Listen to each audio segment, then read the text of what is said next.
Hey everyone, my name is Mike Vaughn. I'm a writer for Geek Vibes Nation. I'm also the author of The Ultimate Guide to Strange Cinema. And I'm Dillon Gonzalez. I'm the editorial director for GeekVibesNation.com and also a co-host of the Home Dance Film Festival podcast. And welcome to a new Video Addict new release roundup. If you're new here, welcome. What we do is we have a lot of fun going back and forth, talking about the latest home video releases. Some are good, some are bad. But the one unifying thing is we have a lot of fun talking about them. But I'm going to let you start this party off. Yes, thank you. I have a stacked slate I'm very excited to dig into, and I'm going to start out with a banger. This is one from Scream Factory. This is the 4K Ultra HD release of Darkman from Sam Raimi, starring Liam Neeson and Frances McDormand.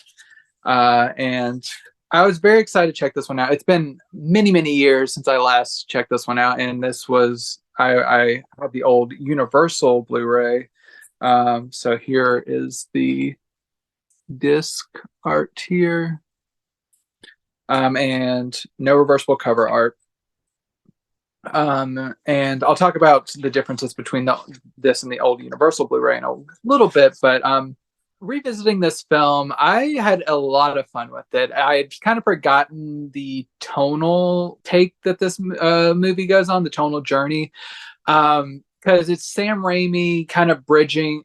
It's almost like his dark, twisted tryout for Spider-Man that he would make a few years later, because it's like bridging the kind of Evil Dead, Army of Darkness sensibilities and to going to Spider-Man. And it is his kind of unhinged take on a superhero movie. It's set in the midst of like a bunch of like gangland warfare type stuff, and then Liam Neeson plays a scientist who gets mixed up in this kind of criminal enterprise, and he's trying to develop this serum, and his lab gets exploded, and then everyone thinks he's dead, but he is actually just horribly disfigured, but not dead. And he kind of gets brought back from the brink of death, and he's trying to get back his life, get back his like develop this serum just so he can get his old appearance back and everything. And kind of like a take on like the Phantom of the Opera or the Mummy or stuff like that, where he's just like covered in bandages and like kind of lurking in the shadows, and his old girlfriend, played by Frances McDormand, thinks he's dead, and he's kind of turns into like a vigilante superhero. This has a really wacky tone where there is a lot of like darkness to it, but there's also kind of that vintage Raimi kind of Tim Burton-esque humor where things are very exaggerated, dark humor.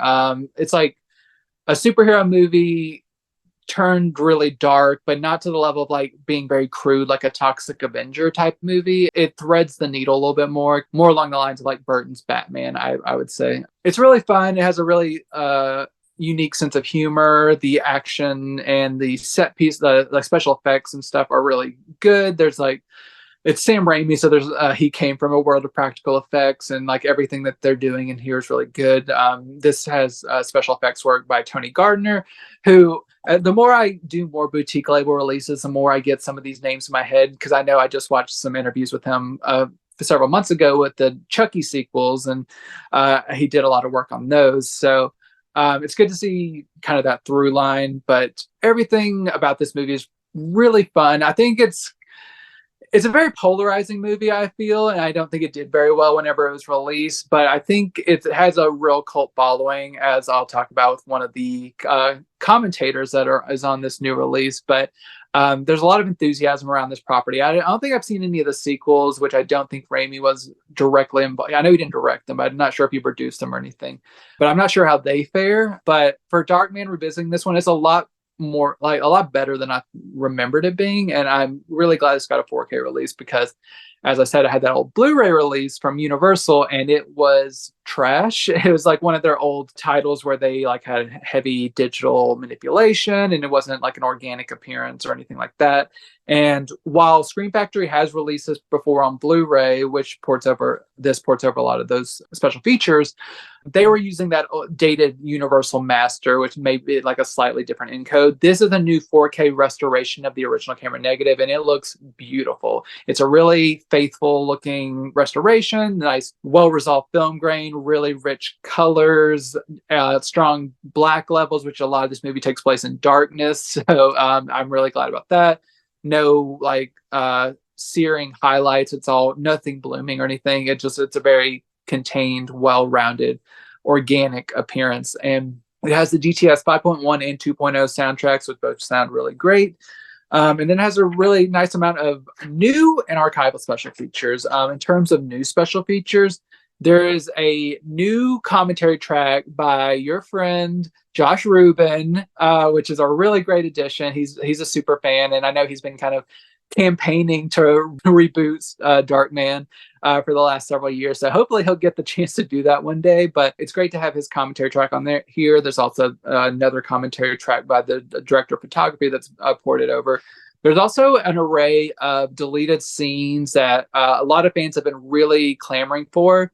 I'm not sure if it's everything that was like ever shot for this film, but there's a lot of new deleted scenes that are in really pretty good quality that I think fans will be really ecstatic to finally see those, because there's a lot that was kind of tampered with this movie on the studio level. There's also a good amount of interviews, including Liam Neeson, Frances McDormand, some of the other like craftspeople. These are all ported over from the previous release, and like they run from about 8 to 16 minutes. So you're not getting like a hour-long thing with Liam Neeson, but he talks a little bit about the experience of working with this and everything. And just like some trailers and stuff and TV spots, all that stuff. So if you're a fan of Darkman, it hasn't really looked great before, but it now is finally getting the release I think it deserves. I know it's not for everyone, but if you haven't seen this in a while, like I have, maybe revisit it, because it's really ahead of its time, I feel. And I think if it maybe was a few years later, people would have gotten more of like its zany thing that it was going for, but it's really unique and I think it's pretty fun. So Darkman, I recommend it. It's a fun time. Yeah, I definitely want to revisit that.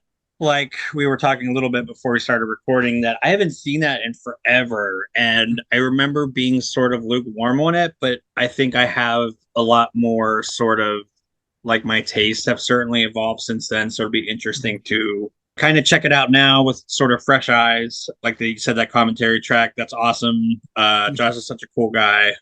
So my first title is one that I really never heard of, but it's got a really good cast, and we're going to get into it. So it's called The Last Castle in 4K, and here's the back. And we got Robert Redford, James Gandolfini, Mark Ruffalo. It's stacked. So nothing different on the inside, but this is kind of an interesting spin on like the men in prison sort of genre. It has a military spin to it, which I think is pretty interesting. I think like this movie has some really decent world building, and I didn't check out who the screenwriter was, but they really did a good job of quickly introducing us to Robert Redford's character, who was a really famous military leader. He even wrote like best-selling books about it.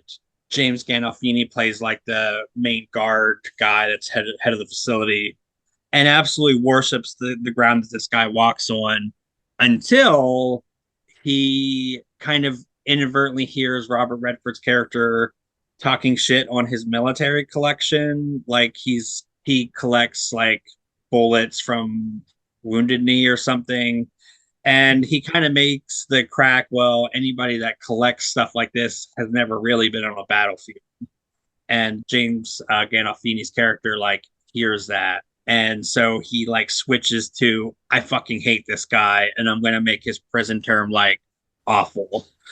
But again, we get a lot of that information, but it's delivered in a way that feels organic. It feels not overly written. And I appreciate that. And like I said, the cast is great. This is a movie that was built in a laboratory for your dad or granddad to absolutely love. Like, I think that's the easiest, best kind of way to sum it up. It's interesting. There is definitely a lot of like cringe stuff in it, of course, but like I was really getting into it. I was getting into sort of the prison yard politics and how that sort of was like relating to the military aspect, which I thought was really cool. And the whole thing was like to keep the prisoners busy, they're like rebuilding this like castle part of the prison, hence the title. And that sort of helped him unify these like prisoners in a way where like he's sort of leading them like an army, which is a fascinating idea because like this prison is really corrupt. People are like dying, but it's like off books. No one's getting great medical treatment. It's like really like Dickensian. When you really start to think about it, some of the plot really doesn't make sense, especially later on in the movie. It seems like people have got into his prison not being super above board, which raises a bunch of other questions that they don't ever really answer. But my biggest issue with this movie was it's just too long. It's almost too like no, it's over 2 hours. Yeah, it's like it's 2 hours and 11 minutes, and I think it does not need to be like it could be cut by at least 30 minutes, and it would be great. It would be like there's a point in the movie where I'm like, oh, okay, we're getting to the third act, we're getting to the climax, and then I looked and I'm like, oh, we got over an hour left to get this movie. It's not that it's like completely like the time is completely wasted. Like they do a really good job, especially with like Redford's character of like fleshing him out. And James Gandolfini plays such an excellent bad guy. And even his bad guy is nuanced in a way that I wasn't expecting. He's not just sort of like a Nurse Ratched where it's like he's evil and you don't really know why. Like you kind of get a little bit of a glimpse into what his sort of inner workings is. Again, the pacing just throws it all off. And I just think that like it is very cheesy. Like it's so sincere. Like this is 90s and no, this is 2001. So like I still kind of feel like it bleeds into that 90s, very like patriotic, very sincere, very like again, your dad or granddad absolutely would probably love it, depending on his views or whatever. But like it's okay.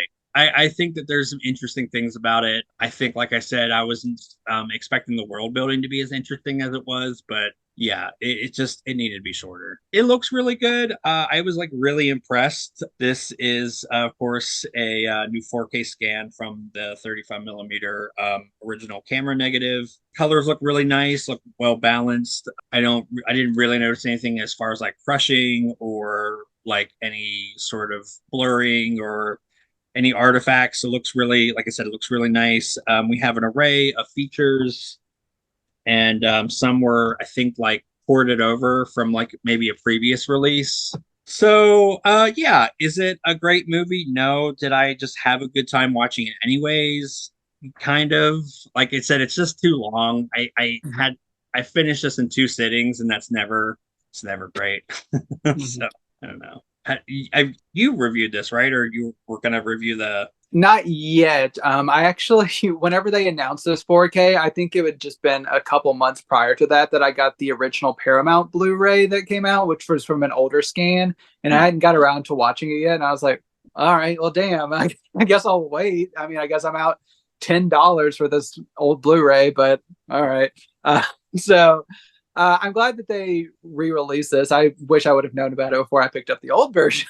But I'm excited to check this out because I do really like the cast, and it seemed like one of those films. Whenever I was growing up and going to like video rental stores, I would always see like on the shelf, and I was like, one day I'm gonna pick that up. And I guess 20 years later, I'm gonna finally watch it. That day has come.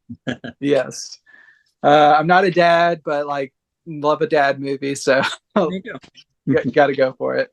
My next title, I was super thrilled about. It is probably the polar opposite from The Last Capsule. This is a new box set from the Criterion Collection. It is Eric Rohmer's Tales of the Four Seasons.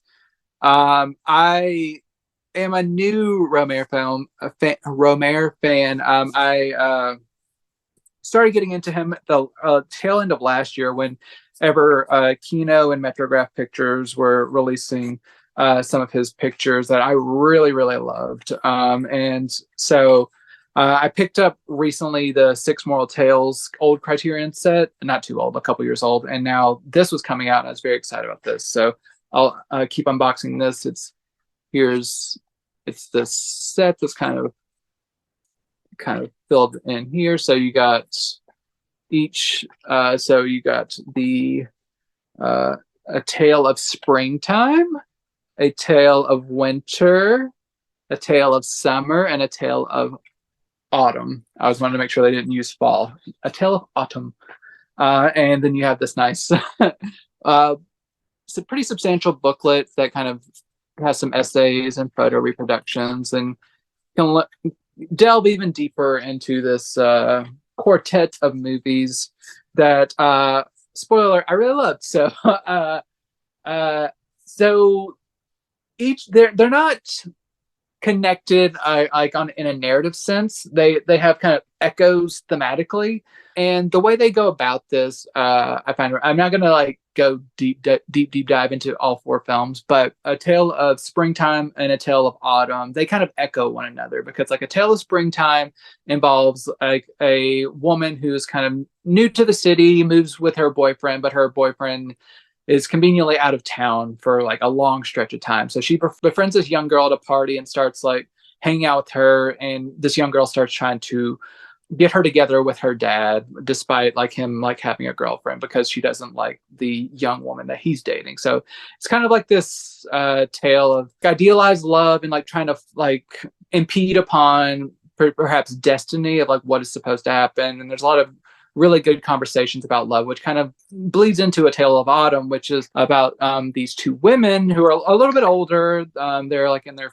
40s, I believe, like late 40s. It involves one woman, kind of similarly, she's older, but she's kind of trying to help her friend who is like kind of longing to have like a romantic partner. She's been kind of alone, and her child's grown up, and she just really wants someone. So she kind of goes through some covert means to like place an ad that she doesn't know about for like a personal ad and stuff, and dramatics ensue. So it's kind of like two sides of the same coin of people trying to intervene in another person's love life, be it like their friend or their parent or anything. And then the other two tales, which is A Tale of Summertime and Tale of Winter, it is more solely focused on like a specific character. A Tale of Winter is focused on a woman who had like a great love affair several years prior, but whenever she left that guy for the summer, she was intending to reconnect with him, but she says, and it's kind of left vague, like she gave him the wrong address. She says she didn't do it on purpose, and she kind of was just kind of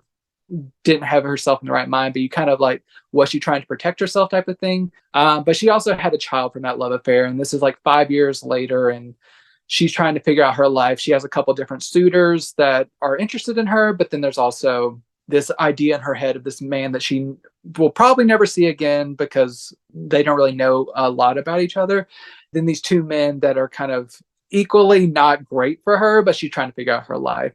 And then conversely, in A Tale of Summertime, it's a young man who goes to, he's like vacationing in this island, and I believe it's Italy. And he ends up getting himself into a situation where there's at least 3 women that are potentially going for him, or like potentially relationship-ish material.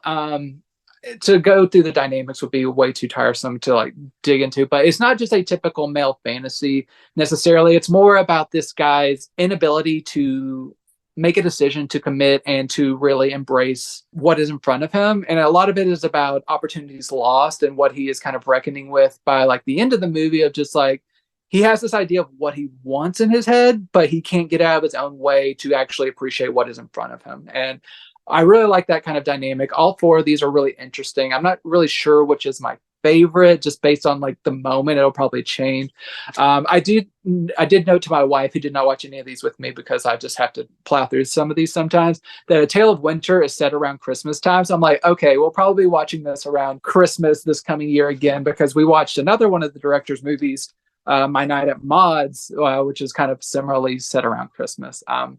But all four of these are really great. They have unique actors in each of them. But Rohmer, he just really tackled some interesting through lines without making it like this connects to this. It's a vibe, and he kind of does these kind of collections of movies, like I said. So like he has like a comedies and proverbs kind of collection of movies that he just kind of does like thematic takes, which I think is really interesting for a director to have more like this is my overarching period of these kinds of films or this kinds of film. I really like that. And this has been a long time coming from the Criterion Collection, and it looks very nice. Each film is given its own disc, as you saw. These are all from new 2K restorations. They look very nice. They have really well-resolved film grain. I did not notice any nicks or scratches. It's all been cleaned up very well. It has kind of like a golden color, so I'm not sure about color timing issues. I haven't heard of anything, but there is kind of a touch of like warmth to these transfers, which I didn't mind. I thought it looked very nice, but especially appropriate. So like the Tale of Springtime and Tale of Summer. So it could be very much intentional. There also is a good amount of special features, several documentaries, short films, interviews that kind of just help enrich the process. There's a lot in here. So if you want like a deeper dive, I will be publishing a written review on geekvibesnation.com that you can look out for. But there's a lot of great special features, nice packaging, really good movies. So I will take any and all Rohmer, and he has a ton of movies. So this is a really great addition to my collection. I just want it all. So the Tales of the Four Seasons. It's good. Nice. That sounds really interesting. That is a director where I'm not really familiar with their work, so I need to definitely get on that. Mine also couldn't be more different. It is Leviathan from 4K release of Kino Studio Classics.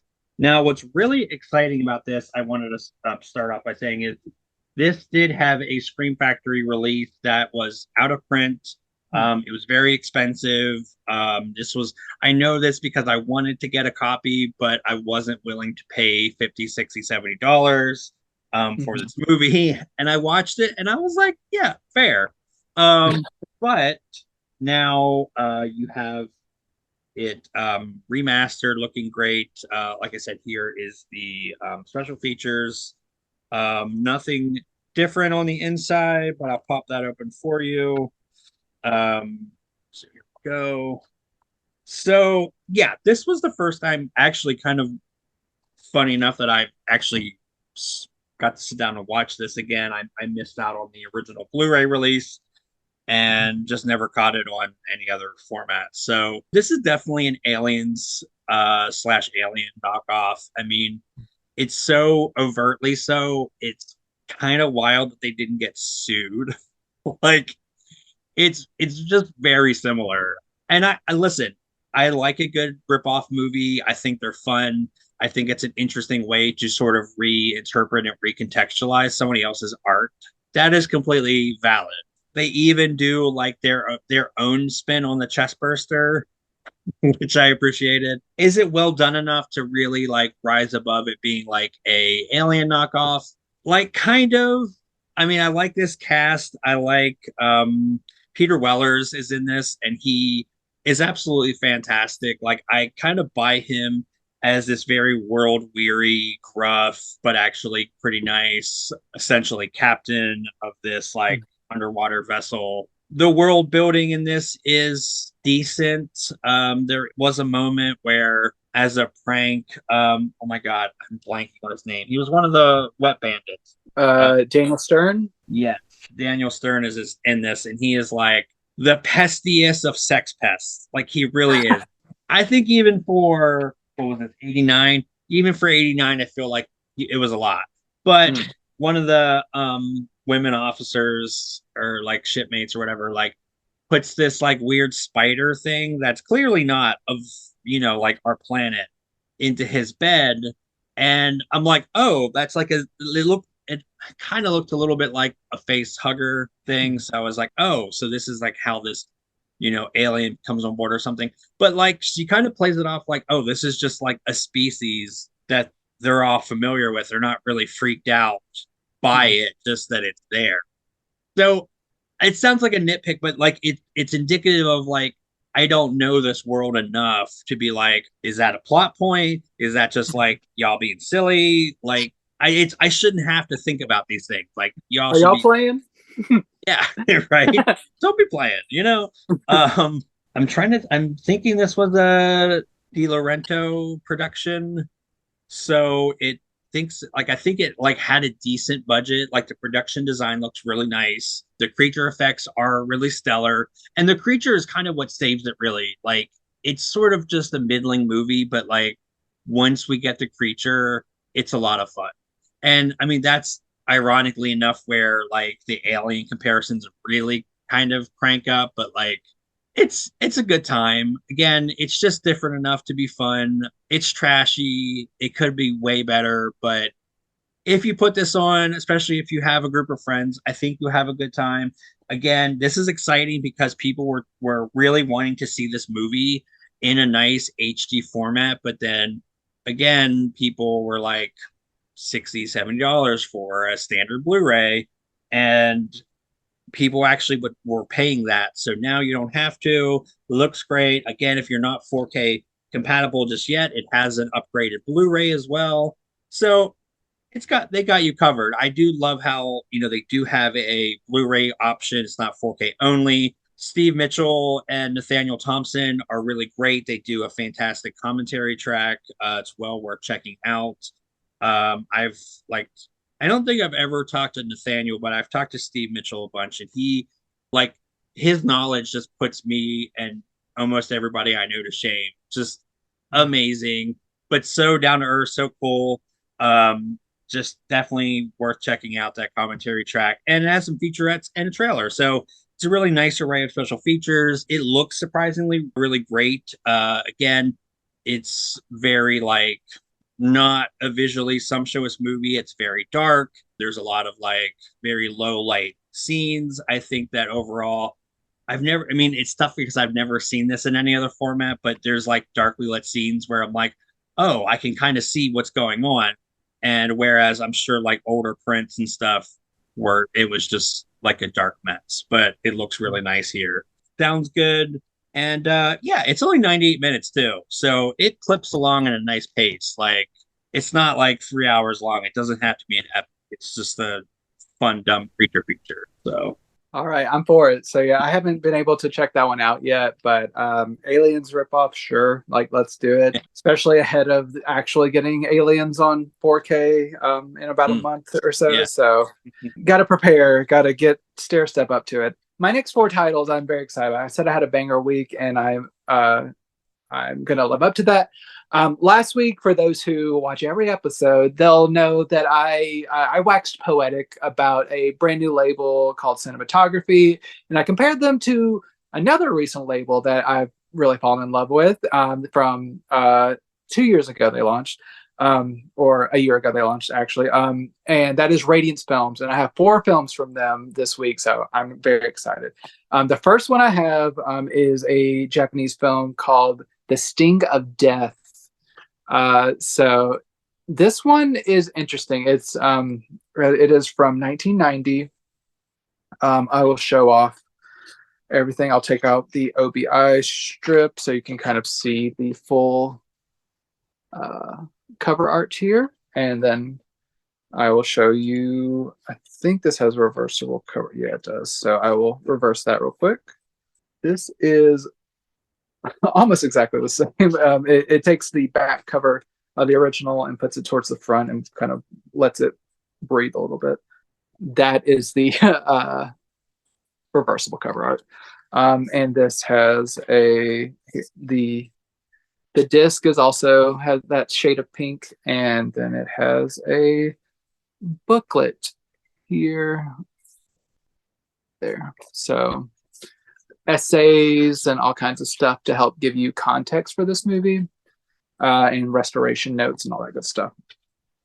So yeah, The Sting of Death is, and this is going to sound like kind of a slog. It's not really. It's a lot more lively than you would think it is. It involves a woman who at the beginning of the film learns that her husband has been cheating on her, and it's just kind of like the dramatic fallout from learning that. She kind of goes into a weird mental place, and there are like shades of suicidal ideation, but it is a lot of like her kind of going after her husband, like in like verbal barbs, and trying to figure out why he did certain things. It's just a lot of like deep exploration of pain and betrayal, and how one kind of internalizes that. And then there's like some weird dynamics between the husband and wife as things develop. They try to move past it for a while, and then something will like happen that'll like set one of them off, like mostly the wife. But then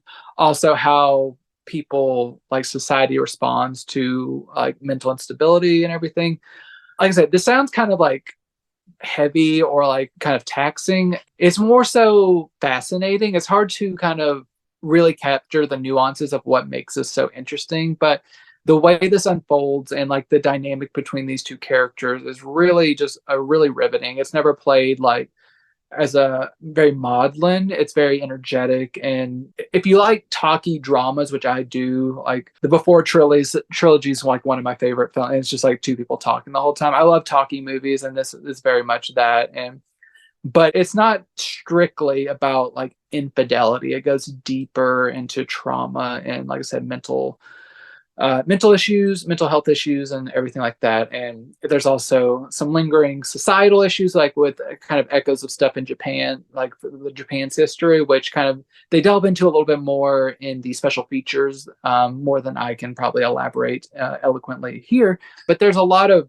societal factors that kind of go into this drama, and it's a really solid disc. It's a really good discovery. This comes from a HD transfer from the license holder that they licensed from. I believe it's a Shadokawa. I don't quite remember how to say it, but it's a good HD transfer. It looks really nice. I assume that they had restored it in recent years before delivering the transfer, because it looks really nice, and really nice grain structure, and sometimes occasionally has a hyper realistic look to it, which is an interesting aesthetic choice. Almost kind of like you're looking at a screensaver in some ways, like especially with some of the nature stuff. But I think it's all kind of presented naturally, and they kind of talk about that in some of the special features. You also have the mono track in LPCM 2.0, a 57-minute documentary on Japanese cinema, basically starting with the 1990s and going forward, and kind of how it was kind of in a liminal space where it was trying to find its own identity as a country, and how it was responding to certain societal factors. And then there's also a 21-minute visual essay that kind of delves more specifically into this movie and kind of some of the themes and everything, along with the booklet and stuff that I showed you. So The Sting of Death, hard to verbalize why it's really good, but it is good. You got to trust me. If you like Japanese cinema that's kind of more low key, but like a slow burn, like interesting drama, I think you'll like it. It's not stuffy or anything like that. It's very vibrant. So The Sting of Death is a good one from Radiance. Nice. Yeah, like you said, that's such a cool label, and they're really putting out some really interesting films. So that's great. I'm excited to hear about the other ones. So not my last title, but this is my last 4K title, and from Kino Studio Classics, and that is as John Sturge's Gunfight at the OK Corral. And I have to say, I'm not like I used to not be into westerns like at all. Period. Like, I mean, the closest thing you would get me to watch like a western would be like a spaghetti western, like Sergio Leone or something like that. But like, uh, again, I've been pushing myself to, really expand my horizons, like genre wise. And I have to say that as for as many like generic westerns, like there are far more really well made, well acted ones. So this is definitely one of them. Burt Lancaster, this might be one of my favorite roles of his. And Kirk Douglas, I mean, it's hard for me to say like what is my favorite Kirk Douglas film, but these two actors together is magical. I don't know how else to put it. Like, it's so entertaining just to watch them. Like, they're both very professional. One doesn't try to eat up the scenery and leave nothing for the other person. They're all just working off of each other so well. Again, not one actor is really trying to one up each other. But of course, the film is sort of like a very loose retelling of the actual gunfight at OK Corral, which took place in 1881. Kirk Douglas plays Doc Holliday, and Burt Lancaster is Wyatt Earp. You also have like Lee Van Cleef, who's amazing. Speaking of like Sergio Leone, Rhoda Fleming is in this for a little while. She's awesome. She actually was really sweet enough to sign a couple autographs for me a couple years ago, and I believe is still alive. Or maybe I'm wrong. Let me look. No, she died in 2020, but she was also like almost 100. But anyways, this is and this also features a very young Dennis Hopper, which was like kind of a surprise when he popped up on screen. I was like, wow, okay, he's like a baby. Like, because I know he has a very small role in Rebel Without a Cause as well. So I think that was about this same time. It's really good. I mean, the action set pieces are really nicely done, but I feel like they can boil it down to like intimate scenes where you really get to know these characters. You get the feeling that like Wyatt Earp sort of almost has succumbed to the charms of Doc Holliday. There's a scene where like his family's like, why are you letting him come along with you? Why have you not just arrested him? And like, what's going on? And I don't know, like he has a good enough explanation, but like you feel that seduction in a weird kind of way, and not like a sexual way, but just like he's so charming and like you get it. And again, has some really great set pieces. Kirk Douglas has one of the most fabulous over the top death scenes because Doc Holliday pretty famously died of tuberculosis. Yeah, no, it's really good. Its pacing is really also well done. The movie is a little over 2 hours, but it never really feels like that because I think everything is so well utilized here. John Sturges does a really great job at commanding the film, commanding these very strong actors, and again, in a way where everybody feels like they're on the same page. Nobody feels sort of like they're in another movie. And, when you have big personalities like Kirk Douglas and Burt Lancaster, you need to pull everybody together. So I think it does a really nice job. And I had to say, the restoration too, like, kind of blew my mind when I put it on. The level of detail is really really nice, really satisfying to like a classic film buff. Like everything looks very clean, detailed. Again, not the most maybe visually interesting movie, but like the colors do pop. The production design is really, really well done. So you really get to highlight kind of like I said, the production design, the costumes, all the detail really makes this feel like a real world, and it's pretty easy for you to kind of get invested in this situation and these characters. So having that nice sort of boost in clarity really helps you greater appreciate, I think, like the work that went through making this. So yeah, we have only one feature. That's a commentary track by C Courtney Joyner, somebody else that I know and is really awesome, and really knows his westerns. Him and John Carpenter would probably be able to go toe to toe together on westerns. And Henry Park is also on this commentary track. I'm not as familiar with him, but he seems to know his stuff, and the commentary track is really entertaining. Yeah, this is really a really nice presentation. Again, this also has a Blu-ray that's been upgraded if you are not 4K compatible just yet. Yeah, I was able to watch that one last week, I believe it was, and I agree with most of what you said. But Kirk Douglas, he plays like Doc Holliday is such a bastard in this one. Like I kind of get his charms, but then he's also kind of like a big dick a lot of the time, especially to his like lady friend that's around him. Mm-hmm. Just like the way he was, especially introduced at the beginning, I was just like, Jesus Christ, this guy like. Let him hang. I don't give a shit.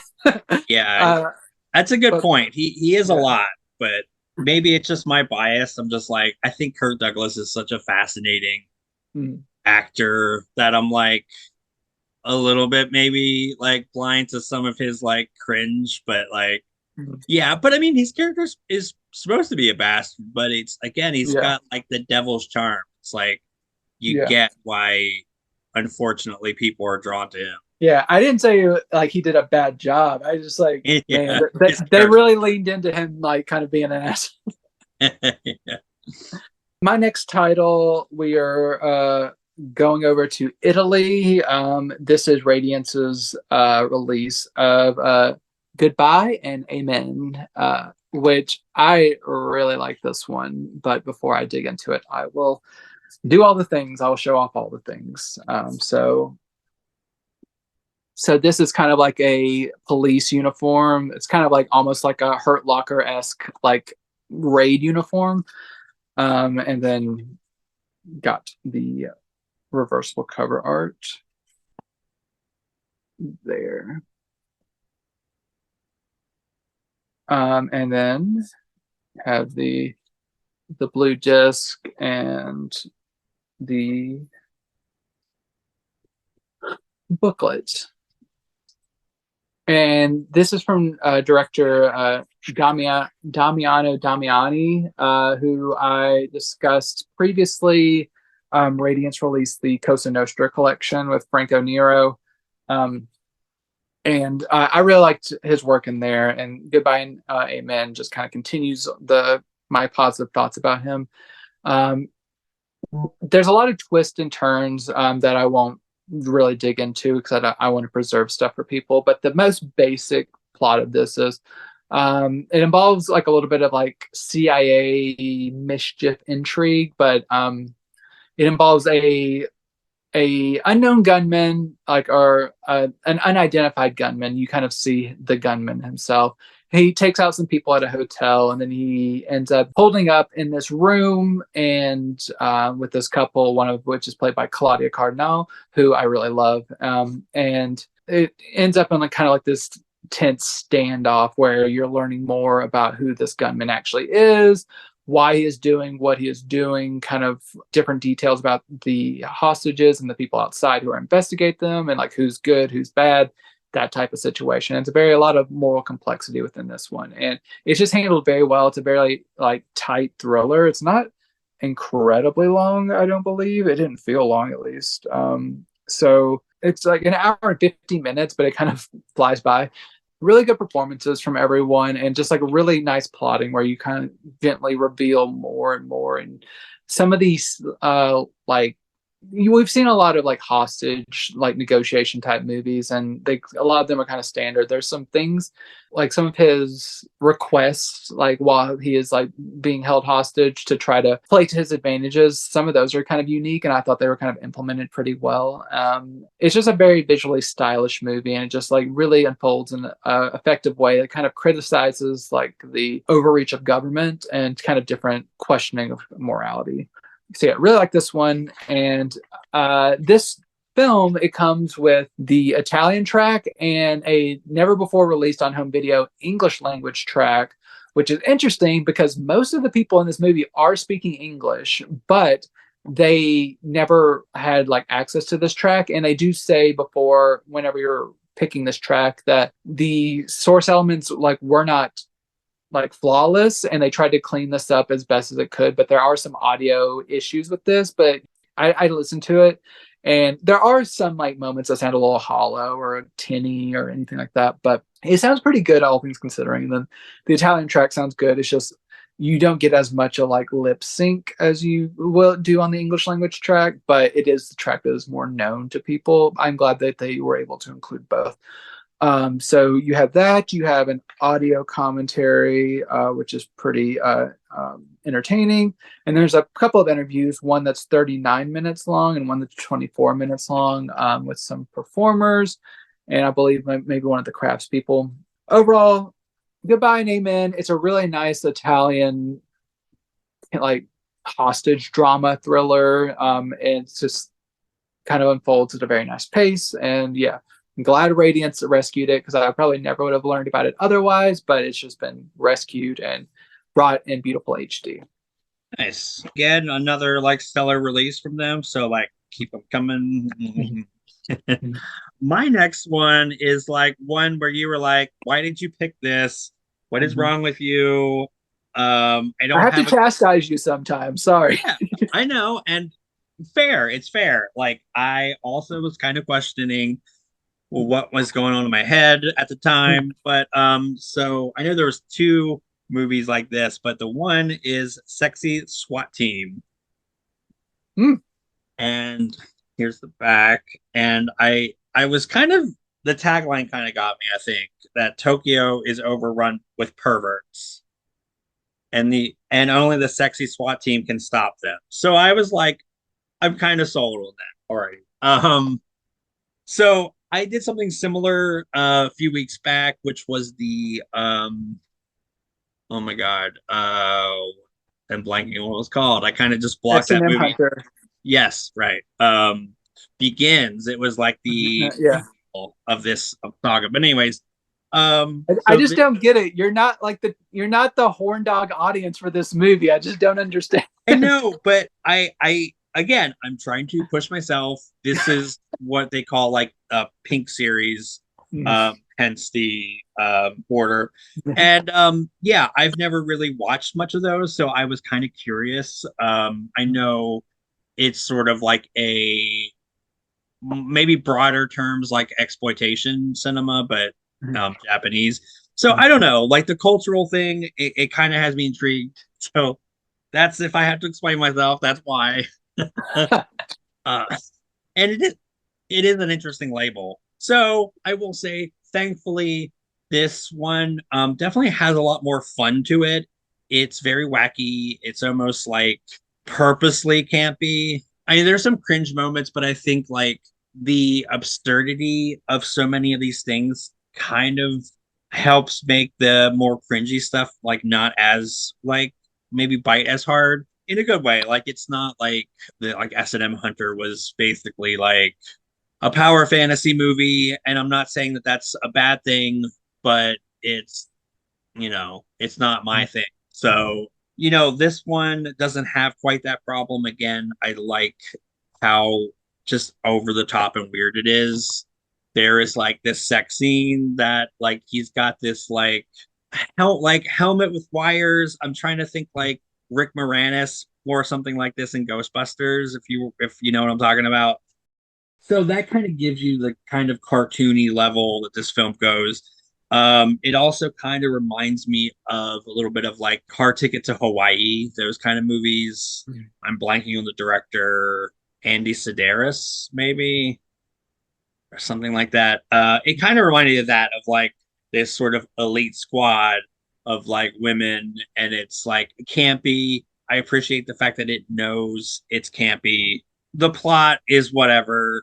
I don't think they were really aiming for a plot, but that's fine. It was entertaining enough. Yeah, I don't know. I thought it was fun. I thought like the sex scenes aren't particularly sexy because I think we're just oversaturated with like, I mean, I can just you can just go watch actual porn, not like this stuff. But it's fun. It's a good time. I'm okay with my choice here this time.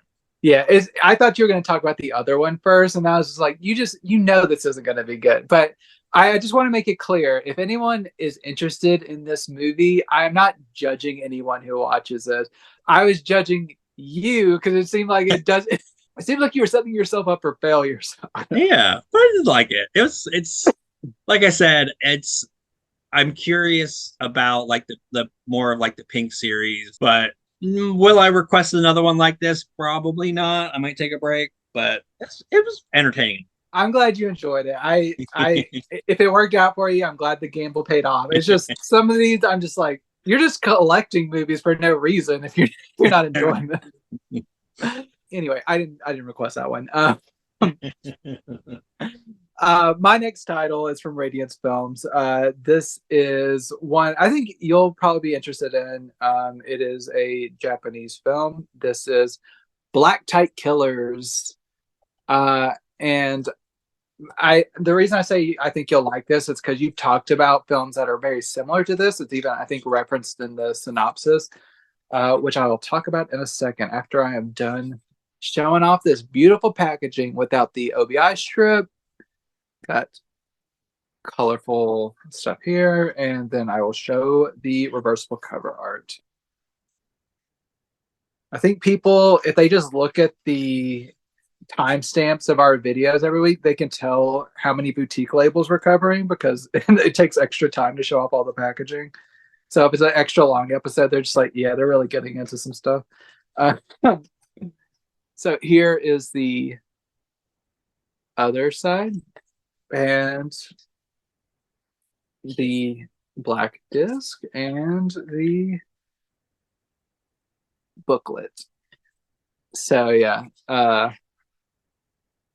kind of similar, sexy lady assassins who are getting into some stuff. But the film that this is probably compared to, at least on the back, is Danger Diabolique. It kind of has that kind of campy, heightened style where it is it's a man who kind of he asks out a flight attendant to dinner one night, and then like it at the end there ends up being a dead body, and then like these different, like there's some government agencies getting involved, and then these, like I said, sexy lady assassins, and then there's everyone's trying to track down like this really valuable property, like this valuable item. So it's like everyone's trying to figure out the location of this item that they think this flight attendant knows, and all these government agencies and evil entities and stuff get involved. And it's very much just kind of like silly, overwrought fun, but in a good way. It's like kind of, like I said, a little bit cheesy, but it's good. I really liked it throughout most of it. I do think this is like the very, like, if you read between the lines, you can kind of understand what I'm saying. So maybe the most minor spoiler, but it's not really a spoiler. But near the end with the assassins, the black type killers, it becomes very repetitive, like their ultimate fate. They kind of like start going, like saying the same thing as they kind of like drop off one by one. And I'm just like, what is this? Because I say the same thing basically like 9 times. And I'm just like, okay, we get it. Like, okay, this person, they wasn't who you thought they were, blah, blah, blah, blah. So there's a bit of sense of like a little bit too repetitious as it kind of gets in the home stretch. But for the most part, it's pretty fun and like light, and there's some good action and like spy sequence and stuff. There's like planes exploding and or helicopters exploding and people getting stabbed, and some kind of like James Bond-esque villainry of like torturing people like by spray painting them and stuff. There's some really interesting sequences and stuff, and it's very colorful and it's funny but also dramatic, and it just kind of hits the right tone for me. And this Blu-ray looks very nice. It comes from an HD transfer. Looks nice. Japanese audio, commentary track, and some interviews as well. An interview with the director, and then a commentary track. And the interview is pretty substantial. Yeah, it's a good release from Radiance. It's, if you like Danger Diabolique, or kind of like, if you haven't seen that, just light, kind of campy spy thrillers with a little bit of comedy. Black Type Killers, I think, will treat you right. Nice. That it's funny when you were saying it sort of was in my wheelhouse. Like the cover almost looked like Giallo-esque, kind of with like the multicolored, with the like, especially with the like switchblade. And Danger Diabolique was Mario Bava, who was kind of the sort of foundational director of Giallo. So maybe a little bit like of inspiration there, but sounds interesting. Now I'm going to try to explain myself here. So, this is the title that you were talking about. It is Wear Layers, and it's like really bad, but is it not Weak Layers? Have I been misreading it? Oh yeah, you're right. I'm not sure why I thought that was like doing a weird R kind of thing.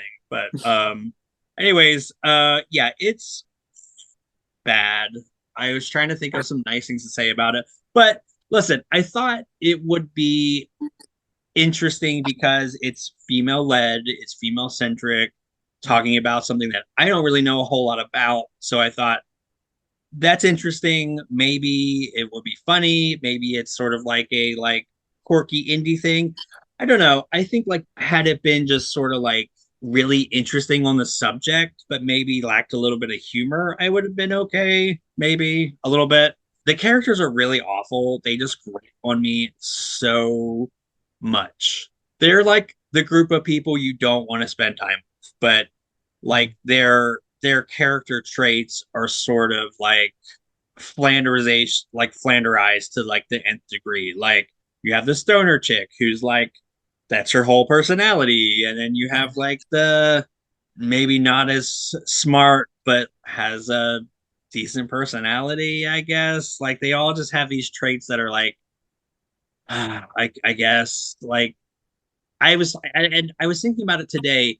I was like, okay, my biggest problem with this movie is I didn't really learn a lot about like competitive like skiing or like I more specifically they were like documentarians of like extreme sports and stuff. I didn't really get a good like picture of that world. Not that I was looking for some like amazing documentary that's gonna like open my mind to this whole thing, but as an outsider you do want to feel like the movie's still kind of for you, even if maybe you don't get all the references and like some of the, I mean this movie doesn't have nuance, but if it had nuance, you know, you would get that. But it has to not alienate your audience, and that's where I feel like it really kind of messes up. It just doesn't really feel like it welcomes you into that world. And then you have like the really bad writing. It's not funny. The characters are grating. The acting is like fine. Mhm. I will say like some of the actors I think did a really good job considering, you know, the material. So that's like a nice thing to say. But that's all I got. It's just really bad. But I don't know. Again, I thought I wanted to give it a chance. I thought like it would be cool to see if they would like open my mind to that world. And one of the big things was like, okay, this isn't like a dude bro fest. This is like from a different perspective and with a subject that I'm not that familiar with. So yeah, it just kind of failed on every level. I don't know. Yeah, once again, I have no ill will against this movie. There's just we put ourselves through so much. I mean, we love what we do. We watch a lot, and there comes a point where sometimes you kind of have to judge a movie by its cover and just kind of Yeah. say like, mate, like I can tell that, and just like maybe back it up and like be like, this doesn't look good. Let me look at some other reviews and confirm. But you can usually tell if it's like kind of like shoddy artwork and like a no-name label and Yeah. no-name actors. You just kind of have to put the pieces together. Like maybe it's not the best. Sure, there's some diamonds in the rough, and you took that chance and you confirmed that this is not that. But Yeah, and like I said, I know like the pink stuff is not necessarily my cup of tea, but I enjoyed it because it leaned in more into the absurdity and it didn't try to be anything than more than what it was, which is just like skin flick with like some okay action. This one just really thought it was very smart and it wasn't. I don't know. I will probably try to be more judicious with my movies, if for nothing else, and you won't have to like give stuff. But don't be afraid of me. You do what you want to do. I I gotta call you out sometimes, but I'm just like, what are you doing? that's fine. But so far none of these for me, so that I would say that about. But my final radiance title, it's probably my least favorite of the four I'm talking about, but I still quite liked it. And I will do my best to pronounce this correctly. I think this is how they said it in the commentary track. um Alan Allonsanfán. Allonsanfán. So here I'll take out the OBI strips because I do that anyway, and then you can kind of see it a little bit more clearly how it's supposed to look. So Allonsanfán. Very Ooh, spicy. That's your spicy title for the weekend. yeah, yeah. Naked backs. Oh my goodness. Your mom watches this. Oh, cover your eyes, Dylan's mom. Oh no. Oh, she. Uh, we've shown much racier covers than I a know. bareback. And it's always fun getting to talk to her about them later. But she's not super prudish, so it's all good. Um, so here is the booklet.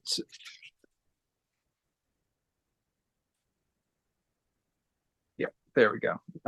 So I it's a little bit hard for me to kind of discuss what all this is really about because I'm not great with history, but I will do my best to kind of give general themes of what this is about.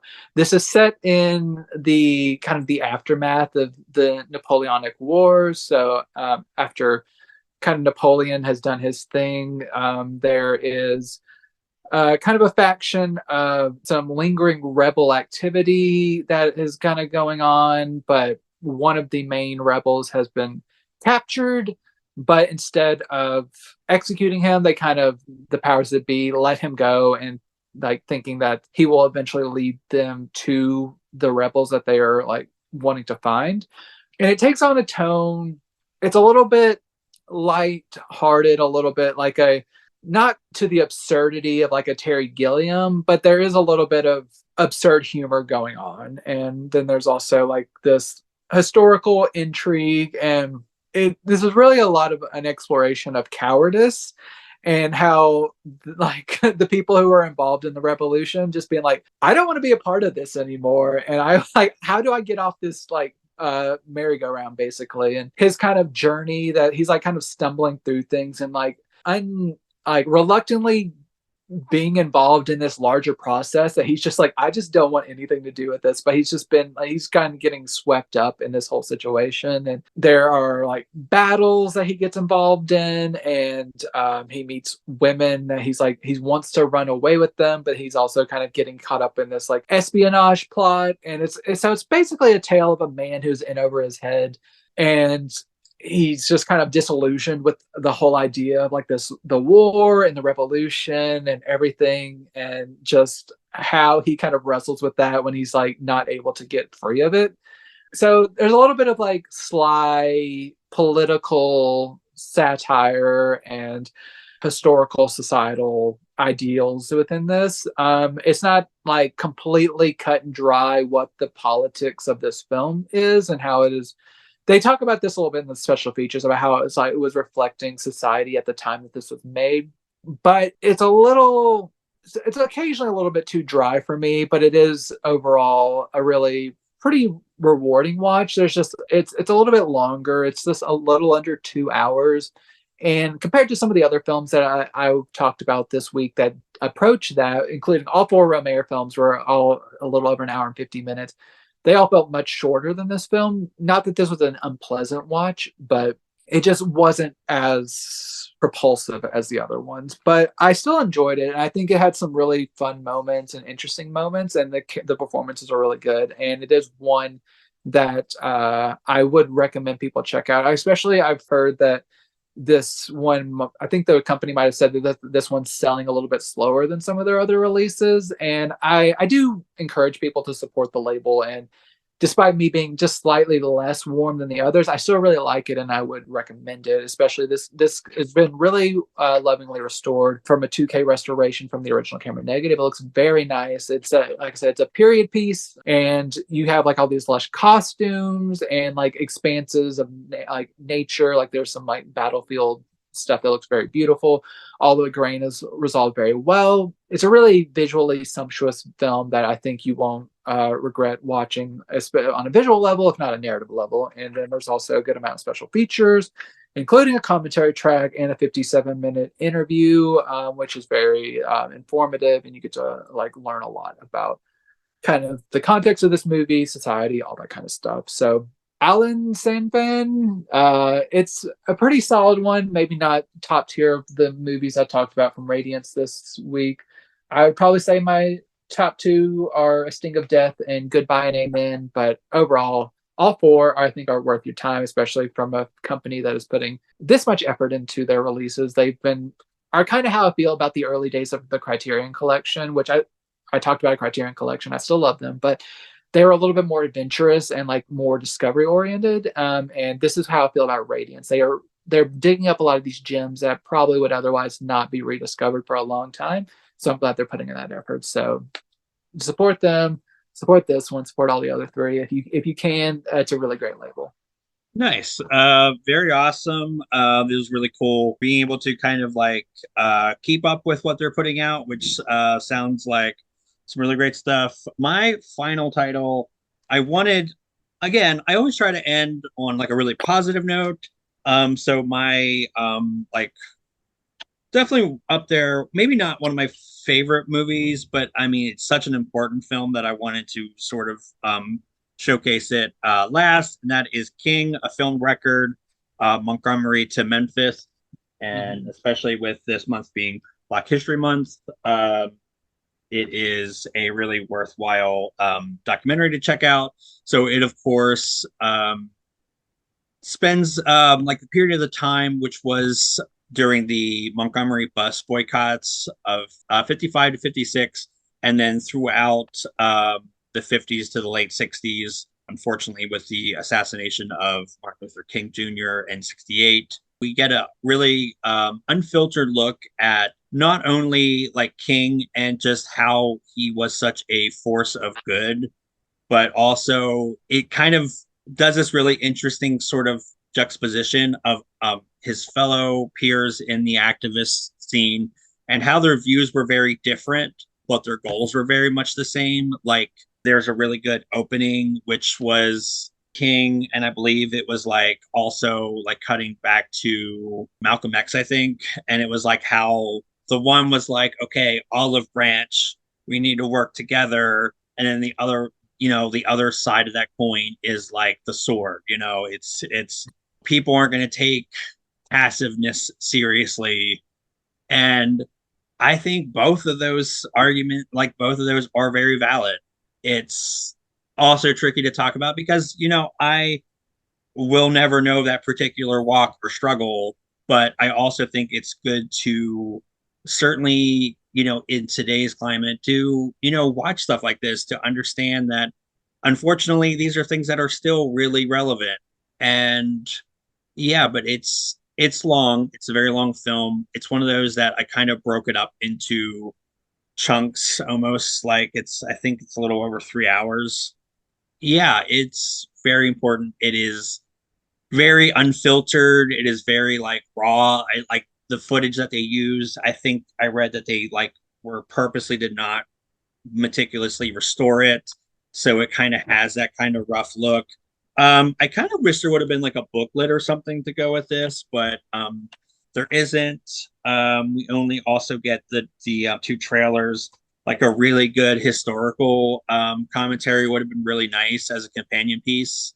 But yeah, this is such a strong, powerful film that I think like even without any like bells and whistles, it's still well worth having. This was a film that was placed in the National Registry in 1999 for its cultural significance, and I can definitely see that. It's devastating at times, and if you don't feel moved in some kind of way or feel like holy shit, like this is still a wake up call, then I think like maybe check your priorities a little bit. Like I'm not preaching, but like it's vital. It's a documentary that you really should see, no matter where you kind of fall.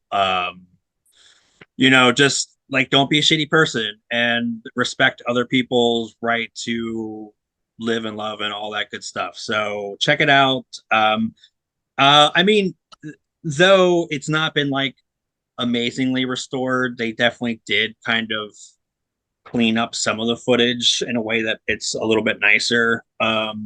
Again, I like the decision to keep it feeling more authentic to when like how it was filmed. So yeah, good on Kino Classics. This is amazing. Check it out. I will also check if this is on their VOD site if you want to sort of try before you buy. If you just want to rent it, you're still supporting Kino without the commitment of like physical media. But if you're watching a show about physical media, I don't know, but I'm somebody that I will also want to try before I buy. So if they indeed have that on their platform, I will link that in the description. Yeah, I highly recommend that one. I was able to check that one out. I believe it was last week or a couple weeks ago, and there there are times with documentaries where there is a sense of like eat your vegetables, like you need to watch this. And I did kind of approach a 3+ hour documentary about Martin Luther King with a little bit of hesitation because I was just like, okay, let's do this. And then I got into it, and it really did open up and like hit me more than I expected it to. Just with like, you've heard a lot of his most famous speeches, like in snippets here and there, but then like just watching it, and then also with the context of other footage of him just kind of chilling, for lack of a better word, like talking to people, like in a more like less formal atmosphere. It was interesting, especially like there were times where you would hear what sounded either was or sounded like gunfire, and just seeing him kind of like jump at that, but not like he's used to it, but still like that feeling. And then like the ending is very emotional, and just how it kind of culminates and stuff. I was just like, even as someone who approached it with like, it's not that I didn't want to watch it, it's just a big commitment. And also just like historical documentaries can be a little challenging to just like get emotionally invested in, but this one really snuck up on me on how much I was emotionally invested in this. So I highly recommend that one. It was a really, really good. And I will finish this off with a pair of titles. It feels almost disrespectful to not end with that, so I feel kind of bad. But I kept two of my two most prominent titles. It's two offerings from Mill Creek Entertainment. The titles, I think these were both bigger than Darkman.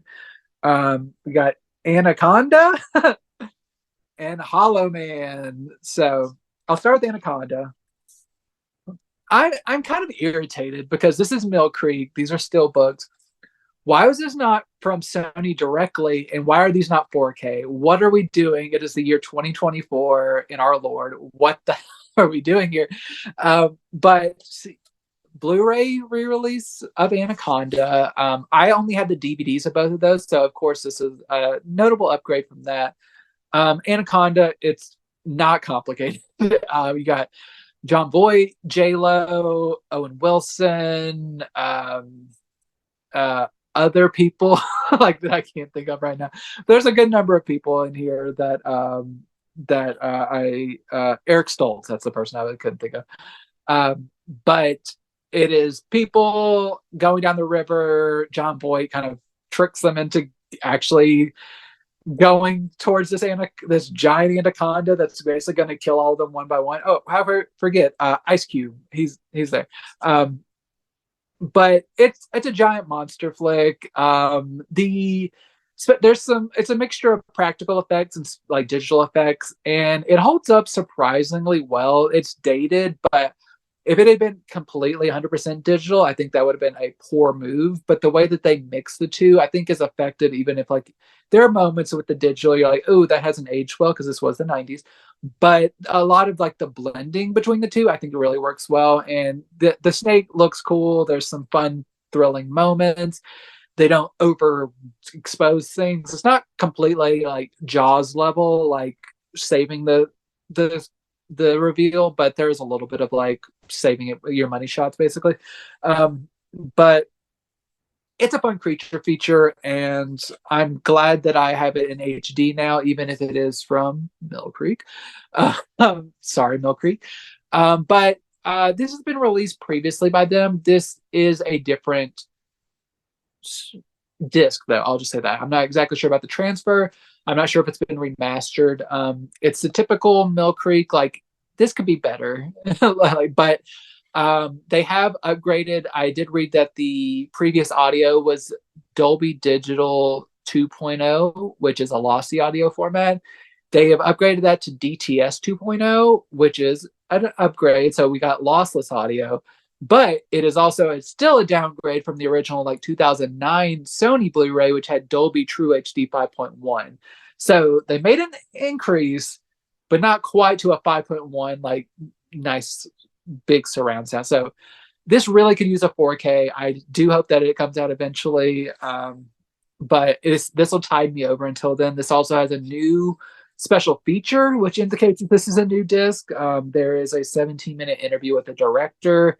So he has some interesting stories to share about like his vision and compared to how this ended up, and like working with the studio and all that stuff, and all the actors, and how certain people, I think like John Voight, didn't really care for him.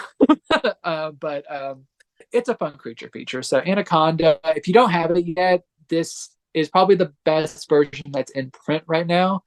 And it is better than the old Mill Creek, from what I can tell, at least on an audio transfer, if not a video. And then you also get the nice steel book here with the actors, and you got the disc and like them going down the river. It's just, I'll pop that out just there. So it's a nice steel book. I just wish it was a Sony steel book with a 4K in it. So, which is the same for Hollow Man, which was, I think, previously released in a 2-pack with Hollow Man 2. This is just the first movie. So got this here. This is a Paul Verhoeven movie.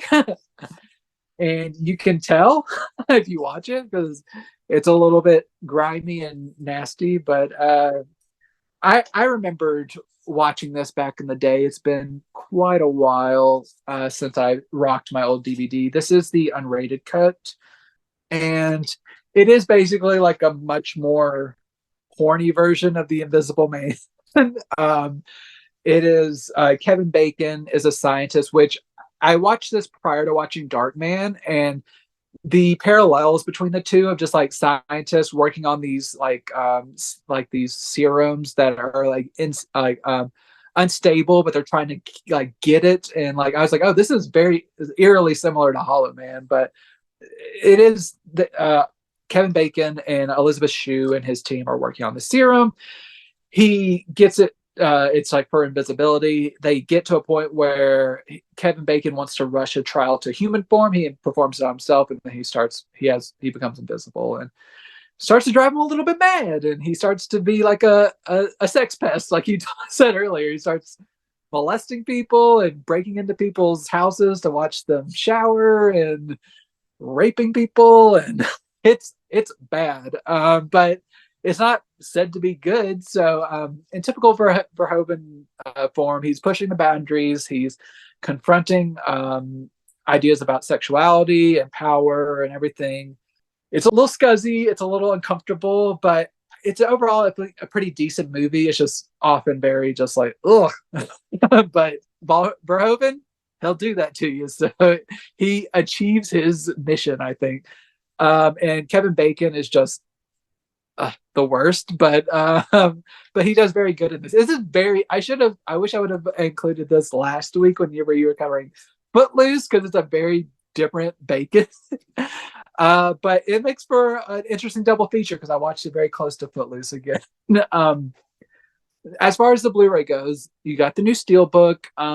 This I don't believe the audio is a downgrade from the previous Sony Blu-ray. It has a DTS 5.1. It sounds really nice.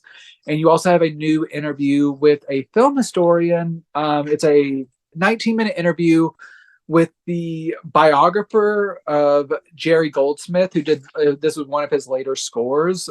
Who he's done like some of like the Star Trek scores and stuff. He's like an iconic composer, and one of the best elements of this movie is his score. It sounds fantastic. So you get a 19-minute interview where his biographer kind of goes into his work with Verhoeven, which he worked with several times. I believe he worked on Basic Instinct as well, and a couple other films. And just like how he worked with Verhoeven, and kind of like developing certain motifs, and how you get the rare title sequence where you get like the full animated sequence where with a nice score over it and everything. So you get that additional special feature. Looks wise, once again, would look much better on a 4K, but it looks fine. It's not sharing a disc with any other movie, which is a good step for Mill Creek. So both Anaconda and this could be better, but it is far from the worst Mill Creek transfers I've seen. These are relatively inexpensive right now, I believe. I think for right now, they are both exclusive to Walmart for like another month, I believe. And then at the end of March, I believe that it'll go wide. So worth it if you don't have it already. But once again, Sony, give us the 4Ks. Not that I like love these movies, but they're kind of trashy fun, and I think they at least deserve it. And I would love that. So Anaconda, Hollow Man, Mill Creek two pack, or double. You make your own double feature of Scuzzy movies, and you're gonna have like a great time. I'm glad we ended with that, besides not Martin Luther King, Yeah. putting our priorities in check. So I'm glad we did that. Yeah. As soon as I saw you were covering those, I was really excited because Anaconda is like one of my favorite like guilty pleasures, and Mhm. Hollow Man is fucking insane. But I also weirdly find it endearing, even though it is very scuzzy. Like it is, part of me thinks where he was going with it was interesting because in the original Invisible Man, the thing was like the serum kind of made him crazy, it made him paranoid, it made him like an awful person. But like Kevin Bacon's character already was this person. Mhm. Like he already would do these things. So I'm trying to think if that's brilliant or really dumb. But Yeah. I don't know. But like either way, I just think like there's something about it that I find weirdly enjoyable, even though it is very scuzzy. And I think Kevin Bacon's one of the big selling points because Mhm. as like horrible as his character is, he has, I mean, again, like he has that devil's charm. Like he has that charisma, even though he just is like the fucking worst, profoundly, like should be Yeah, in prison forever. absolutely. But have you seen the sequel? I have not. I saw, like I said, I mentioned the two pack that it was available. I haven't seen that. Is it any good? I haven't seen it, and I might be wrong in this, but I thought for a long time the sequel was out of print, or maybe the previous double feature was a little bit more expensive. So Mhm. if that's the case, this is probably a little bit more like cost effective if you want to see the sequel. I've never seen it. It looks probably, I mean, I don't even know if I've seen a trailer for it, but I have to say it's probably not good. Yeah, I assume it's bad. I don't know. But I'd be into trying it. I'd be into like getting like that 2 pack would be maybe worth getting it. But I don't know. I think those are both really interesting movies that would be a pretty wild double feature. Like just Mhm. do it. Subject your loved one to Yeah. it. I know Valentine's is over, but Mhm. there's still time. Still time. Yeah. You can ruin that relationship. Uh, So yeah, I guess that is everything that we are Mhm. covering today. But as always, I ask if you can please give this video a like, a share, a comment. Let us know what you think of what we were covering today. What's your favorite release that we covered? I know we're not doing a giveaway, but we still want to hear from you. And as always, thank you for hanging out with us.